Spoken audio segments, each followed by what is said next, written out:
Okay, so we're having an interview today with Glenn, and I'll get him to introduce himself. My name is Glenn. I am a student doing the Cert 4 Business Governance, but I have been coming up here to Wiradjuri for the last 3 years, and I've also done my Diploma of Aboriginal Studies. Okay, so where are you from? What's your Aboriginal identity or the nation that you belong to? Okay, I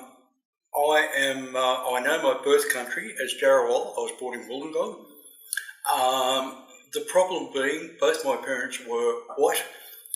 There is Aboriginal blood in our family, but it's a big secret, and I cannot find out from anybody in the family about my heritage because they don't want to know, or they will not accept that there are any Aboriginal people in the family. So how did you find out that you had Aboriginal ancestry? I got a hint from my mother when she was alive to say that her grandmother was the first white woman down at Batesman Bay, the south coast of New South Wales area. It was confirmed to me when I was in Nowra at a rehab. I don't mind talking about that. And a couple of the clients there asked me if I had Aboriginal blood in me. I asked why. They said, "We can feel your spirit. We think that you are an Aboriginal person." And that started me off on my journey. So have you been through organisations such as Link Up? I haven't. I've been trying for the last couple of years to go through those organisations. I've got a hint from one of the students here to contact Burnside here in Dubbo. Apparently they've got the funds and they can give me a lot of help to find my heritage and my bloodlines. So what's been the impact on you in not being able to trace that family lineage? Quick example, I live in Bathurst. I was doing the Diploma of Community Services through TAFE down at Bathurst. I had to do some hours and volunteer, so I picked Kelso Community Centre. A lot of Aboriginal people go to the Kelso Community Centre. They've looked at me, they've asked me questions, they will not accept that I'm an Aboriginal person, and because of that, the Wiradjuri community in Bathurst will not talk to me, will not accept me. It hurts. And also, we've got other people down there who say things like, "Oh, you've jumped on the bandwagon, you're getting freebies," just their attitude towards Aboriginal people. So I've had a lot of angst and a lot of hurt. It used to upset me a lot more than it does now. Since I've been coming up to Dubbo and talking to people up here, I find out the truth. It doesn't matter. If you're black, you're black. And so it's still being a long journey. It still hurts sometimes, but I'm just accepting the fact that, okay, if you don't accept me, that's your problem, not my problem. But you can also appreciate how that's been created in Aboriginal communities because of the policies. So sometimes you know it's very hard to say who's at fault in this case. Yes, I can fully understand because there's been a lot of people in the past who have gone to 3 board meetings at a land council and said, "Okay, we accept you," but they're not Aboriginal. They're trying to claim they're Aboriginal for the wrong reasons, whether it be money or whichever. You know. So for you, this is a continuing sort of journey in recreating your identity. Yes, that's correct. Okay. You said that you're doing a governance diploma. Can you tell me why you're doing that? Marianne Seymour, my teacher from the Diploma of Aboriginal Studies, she sent me an email in December last year and said, "Glenn, there's a governance course coming up here in Dubbo. It's block. Please, I think it would be of interest to you. Would you like to attend?" And then she gave me Lou Townsend's contact details, and it went from there. So I enrolled. So what importance would this give you? Eventually, I would like to be involved in the community. And I figure to be accepted in the community, the more bows I've got, more strings I've got in my bow, it will help me work my way into the communities. So you're wanting to do something that gives you real good practical skills. Yes. And I've always been passionate about Aboriginal issues, and I think I'd be the sort of person who would get involved. Not the sort of person who says, oh yes, I want to get involved in that, but now I'm going to sit back and let everybody else do the work. I'd like to be an active member of the community. Have you got any examples that you can give us of where you think that there's been miscommunication created because of cultural conflict? Yes, one very good example. I was doing the diploma of community services at Bathurst campus. Now, I was put in a class, and I was the only male, and I was the rest of the class were young to middle-aged female students. My teachers did not accept the fact that I was Aboriginal. My students did not accept the fact that I was Aboriginal. There was racism in the class and by the teachers. An example was, it was NAIDOC Day. We all knew that there was a meeting and there was a morning tea and a get-together. I said to my teacher, I would like to leave the class and go down and for the celebrations. She said, I've looked at the agenda, there's no one important coming, no, you can't leave the class.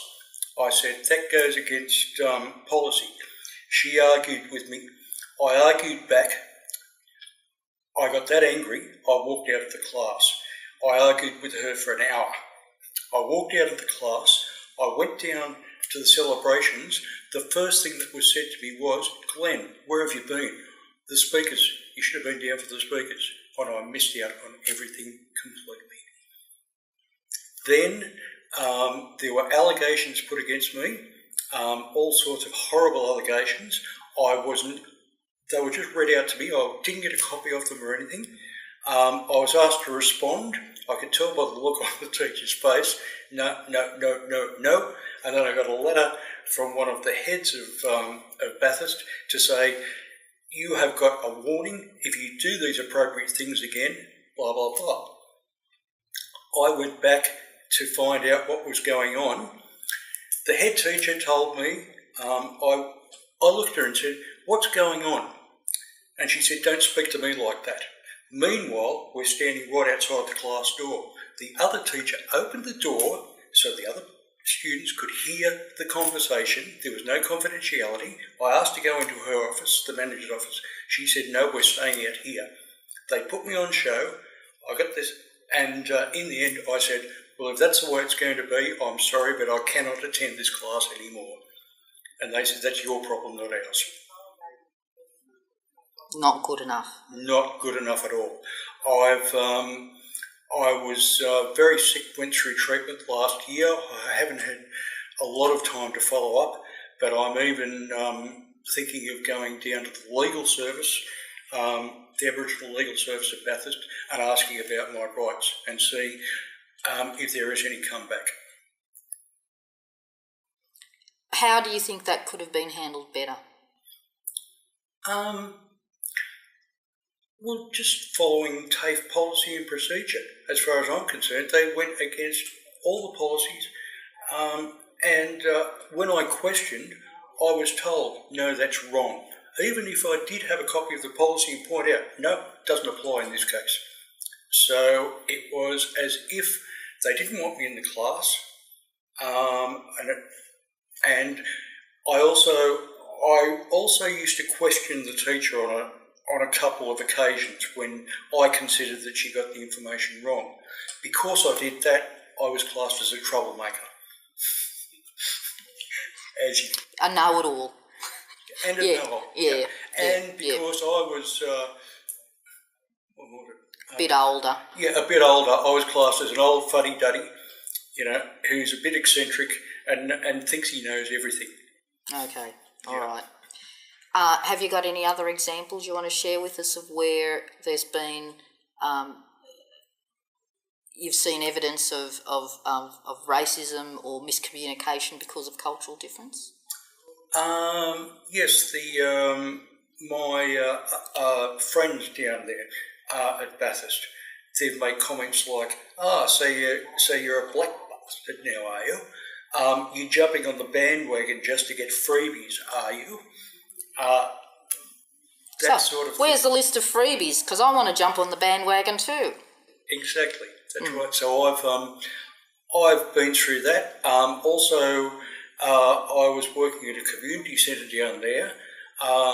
The local Wiradjuri people down there looked at me, asked me questions, said, we don't accept you as an Aboriginal person. So any cultural events that happened in Bathurst, when I go, I've stopped going a couple of years ago, but when I went, I tried to be as respectful as I could, not force my way into the celebration or meeting or whatever the case may be. It got to the stage where people would turn their back on me or go to the other side of the oval of the room, whichever case it may be. Yeah, not good. Yeah, not good.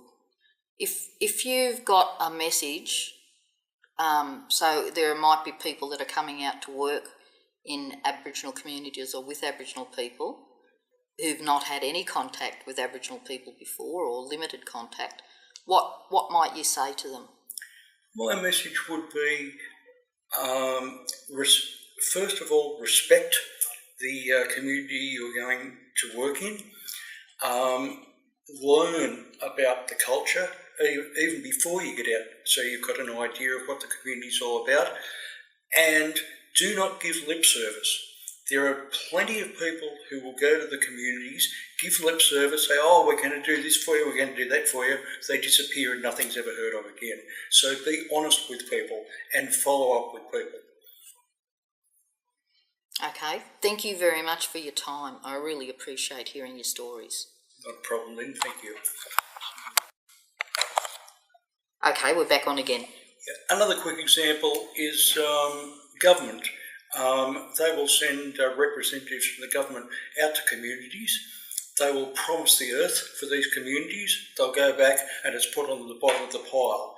Then when it's the next financial year or a change of government, another representative will come out. The community gets absolutely sick of these people coming out giving lip service, and they'll just sit there and they wonder why there isn't a two-way street of respect, and they wonder why when they these officials get into the community, they're not listened to by the community because they've had that many people come out and make promises and then let them down. They're very suspect. So anybody who might be coming out in any sort of official capacity as a doctor or a lawyer or a teacher or whatever, then they would be kind of tarred with the same brush, wouldn't they? Yes, they would. But I mean, another problem is that these people may come out to the communities, they may learn about what's appropriate to the communities, then they'll go back to the city, but they will not apply the knowledge back in the city that they've learnt in the other communities outside the metropolitan area. And you can't use the same sort of approach with one community that you use with another. No, it's individual communities. It's like the intervention in the Northern Territory. I have noticed, watching programs, that there are some communities who love the intervention. There are other communities who are against the intervention. Just because you're Aboriginal doesn't mean it's generic. There are different people from different tribes in different areas who've had a different history. That's really good, thank you. Are there any other final comments that you want to make that's like really hits you as important that you might want to talk about? Very simply, stay strong and true to yourself and your workers. Okay, thank you.